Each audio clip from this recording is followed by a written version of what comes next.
চলছে ভারতের লোকসভা নির্বাচনের চতুর্থ ধাপের ভোট। এদিন 10টি রাজ্য এবং কেন্দ্রশাসিত অঞ্চলের 96 আসনে হবে ভোট গ্রহণ। সকাল 7টায় শুরু হয়ে যা চলবে বিকেল 5টা পর্যন্ত।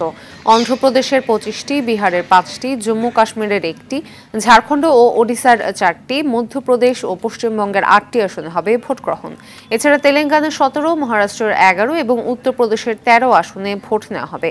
এ পর্যায়ে লোকসভা নির্বাচনের সঙ্গে দক্ষিণ ভারতের অন্ধ্রপ্রদেশের 175 আসন এবং পূর্ব ভারতের ওড়িশা রাজ্যের 28 বিধানসভা আসনে হবে ভোট গ্রহণ।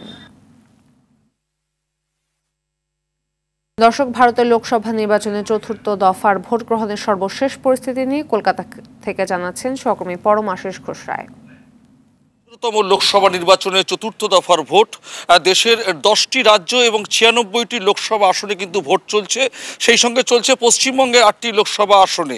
এখনো পর্যন্ত যেটা নির্বাচন কমিশন সূত্রের খবর, ভারতীয় সময় সকাল 9টা পর্যন্ত গোটা দেশে ভোট পড়েছে 10.35% এবং পশ্চিমবঙ্গে ভোট পড়েছে 15.24%। বিক্ষিপ্ত কিছু ঘটনা কিন্তু ইতিমধ্যেই ঘটেছে। সেটা হচ্ছে বর্ধমানে কেতুগ্রামে ঘটেছে। গতকাল কেতুগ্রামে একজন তৃণমূল কংগ্রেস কর্মী যেমন খুন হয়েছে, তার পরিপ্রেক্ষিতে কিন্তু সেখানকার পরিস্থিতি একেবারে থমথমে। সেখানে যেমন একটু সকালবেলা বিক্ষিপ্ত অশান্তির বাতাবরণ তৈরি হয়েছিল, বুথ জ্যামের পরিস্থিতি তৈরি হয়েছিল। পাশাপাশি বরঞ্চায় কিন্তু বহরমপুরের বরঞ্চায় কিন্তু পুলিশ কর্মীকে কিন্তু একজন তৃণমূল কর্মীকে সপাটে থাপ্পড় মারার কিন্তু অভিযোগ উঠেছে। দফায় দফায় কিন্তু একটা অশান্তির বাতাবরণ তৈরি হয়েছে। সেই সঙ্গে পশ্চিমবঙ্গে যারা হেভিওয়েট প্রার্থী, তাদের মধ্যে ভারতের লোকসভার সাংসদ, বিরোধী সাংসদ, সেটা হচ্ছে অধীর চৌধুরী কংগ্রেসের, এবং তৃণমূল কংগ্রেসের মহুয়া মৈত্র এবং দিলীপ ঘোষ বিজেপি, তারা কিন্তু সকাল থেকেই তাদের নিজস্ব এলাকায় কিন্তু ঘুরে বেড়াচ্ছেন। যে কোনো পরিস্থিতির মোকাবিলায় কিন্তু তারা নানান অভিযোগ জানাচ্ছেন।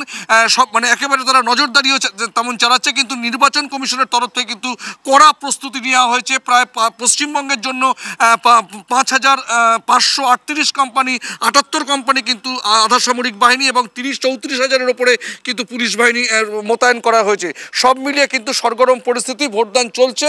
প্রধানমন্ত্রী নরেন্দ্র মোদী সকালবেলাতেই কিন্তু এক্স স্যান্ডেলে দেশের যুব সম্প্রদায় এবং মহিলাদেরকে এই গণতন্ত্রের উৎসবে সামিল হওয়ার কথা জানিয়েছেন।